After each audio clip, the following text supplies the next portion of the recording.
Hello everyone, welcome back to my YouTube channel. Today we're going to be talking about the key take-ons or the key things that we learned from Matchweek 1 after the first Premier League weekend. Match day 1 was full of a lot of surprises as you'd expect with the Premier League. So today we're going to be talking about what we learned, which teams have improved, which teams have surprised me, or which teams look to surprise the Premier League this season. The first match of the weekend was Liverpool and Bournemouth, which was rather dramatic and also chaotic at the same time. Bournemouth going down 2 goals and really gaining the 2 goals. Liverpool dramatically winning in the last 10 minutes of the match. And also a tribute for the late Diogo Jota, may his soul rest in peace. This match explained or showed us how Liverpool can be exploited this season with Dominic Szoboszlai and Florian Wirtz playing further apart from each other, which is supposed to be the link for Liverpool's midfield. Jeremy Frimpong being caught high up in the pitch quite a lot, and Milos Keke is being exploited by Anton Semenyo several times, which could be a weak link for Liverpool's defense this season. Andy Robertson was brought in the second half, which solidified Liverpool's defense a little bit because of how they've been used to playing with Robertson playing next to Van Dijk for quite a while and playing together for a long time. But this showed how Liverpool can be exploited this season. As a Man United fan, I don't want them to start playing the way they should be playing. The second matches were played on Saturday. Second match we're going to talk about is Sunderland about West Ham. I don't have much to say about this match, but it was a surprising and convincing win by Sunderland at the Stadium of Light on their return to the Premier League. Winning 3-0 is such convincing, just showing how they're going to be getting their grip onto the Premier League and trying to help themselves stay up in the Premier League on their first attempt after getting back into the Premier League. It was a convincing win, a really good performance on the sunny Stadium of Light, which was surprising to many of Premier League fans, and I would say also to Sunderland fans who did not expect a 3-0 win, but obviously expected a good result from their side on their return to the Premier League. Another match to talk about on the weekend, on the second day of the match week, is Nottingham Forest playing against Brentford. Most people thought Nottingham Forest will be regressing. I myself thought Nottingham Forest will be regressing, but Nuno Espirito Santo seems to have found replacements to Anthony Elanga, with Omari Hutchinson being a direct player and also being a direct replacement to Anthony Elanga. Nottingham Forest seem to have also found a groove in playing the ball. They're now playing a possession-based football with James McCarthy in the midfield. Gibbs White will also be key as they look to evolve in this new playing style in this new season. We'll watch out for Nottingham Forest because they look to be also surprising us this new season. Chelsea, a team that I thought would be competitive this season. Of course, it's just one match played, but sideways play was seen as much part of Chelsea's first game against Crystal Palace. It was rather, for lack of a right word, rather surprising to Crystal Palace fans having been denied a good goal, with the referee saying Guehi impeded the Chelsea wall during the free kick. What a nice goal. But after a wonderful performance in the Club World Cup final, Chelsea seem to have regressed and gone backwards, with Cole Palmer being crowded by Crystal Palace defense. And the Premier League teams will know that Cole Palmer is the route to Chelsea's success this season. Marco Kurela seems to be taking a lot high positions, which we expect him to be taking this season. So he'll be a key player. And Enzo Fernandez and Moises Caicedo seem to be key players also in how Chelsea will seek to be successful this season. What a disappointing results from Chelsea, but it's the Premier League. You can expect this type of results. Next is Villa playing home against Newcastle. They managed to secure a 0-0 draw with 10 man. With the headlines being Alexander Isak not being in Newcastle's training, not being in the matchday squad. Of course, we'll expect to hear more drama as the transfer window comes to an end on the Alexander Isak story. But with a more consecutive lineup from Unai Emery, we now realize that Aston Villa are in real need for attacking-minded players also, I should say.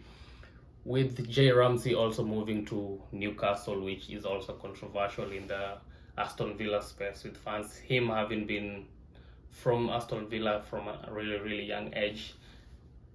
The draw just shows how Newcastle failed to break down Aston Villa, but also Villa played a really conservative, I should say, lineup on that match.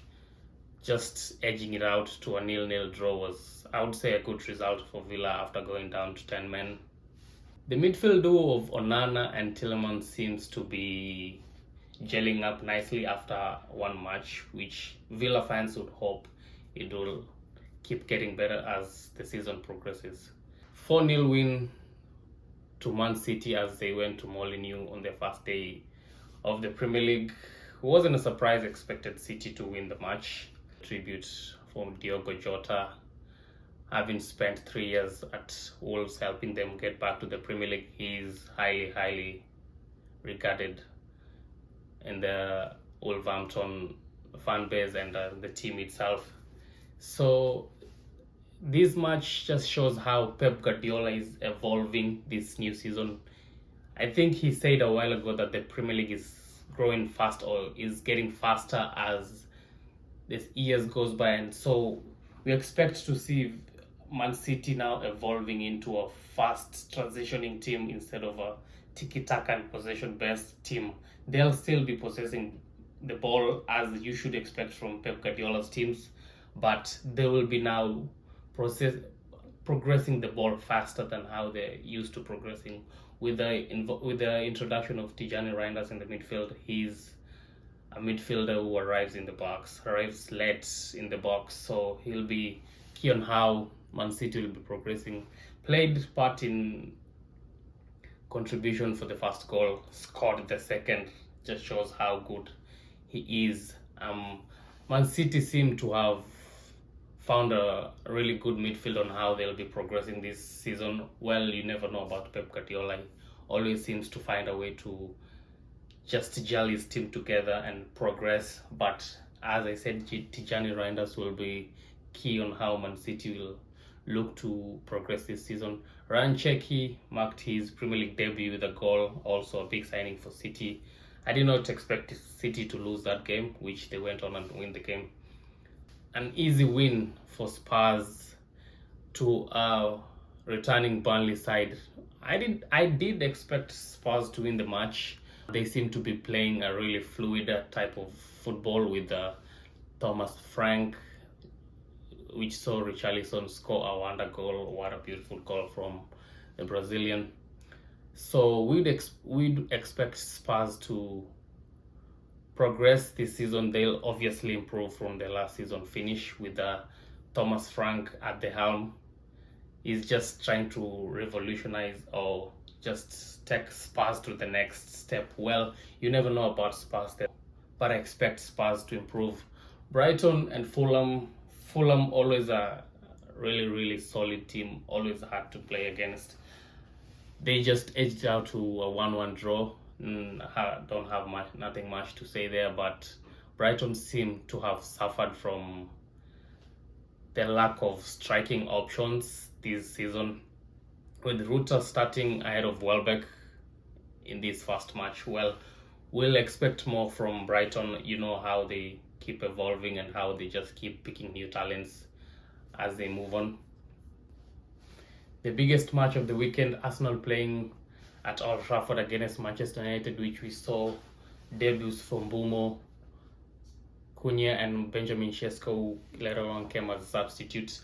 This match just showed how Manchester United are in dire need for a new goalkeeper.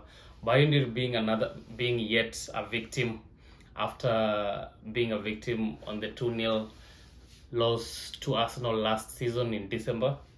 2 goals from corners also cost United in the last fixture against Arsenal. Another goal also cost United from a corner in this fixture, the first game of the Premier League. Just shows how Manchester United are in dire need for a new goalkeeper.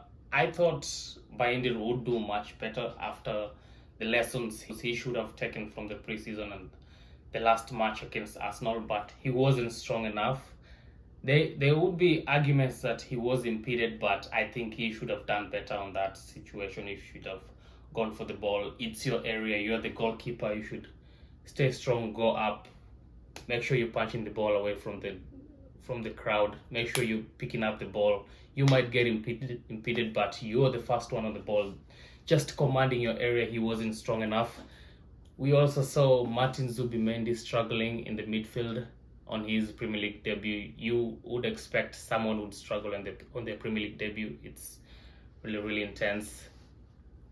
Manchester United seemed to press really well, with Mbumo stretching out the pitch, the midfield working for themselves, the defense working out for themselves.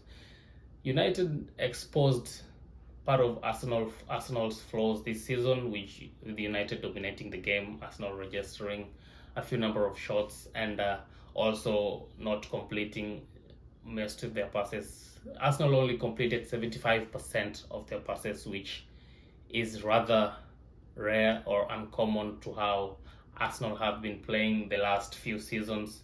I think the last time they only recorded 75% of their passes was their 2-2 draw against City. So United managed to keep Arsenal at bay, although conceding a goal from a corner. We all know Arsenal are really good at playing set pieces, but they're also not very good at defending set pieces, having conceded, I think, 8 goals last season from set pieces. So there is a really big improvement on how United will be playing this season. It'll be key to see how United go forward as they play next at Fulham. Really hard side to beat when they're playing at home. Arsenal will look to just polish on their performance from their win against City. They know they didn't do well. They know they didn't possess the ball how they would like to. They know they didn't have their performance in the midfield on how they would like to. David Raya was the man of the match, which just shows how United really pressed Arsenal and how they attempted to get an equalizer and go ahead and win the game, but that was unsuccessful. The last match of the weekend saw Leeds beat Everton 1-0 at Elland Road. A really good or big result for Leeds as they return to the Premier League. An 84th minute winner, 84th minute penalty from Semenyo, just edging it out against Everton. Everton will seek to revitalize themselves on their first match at Hill-Dixon Stadium. That's all I have for you on my Match Week 1 reaction. I hope you enjoyed the video. Like, subscribe and share. See you on the next one.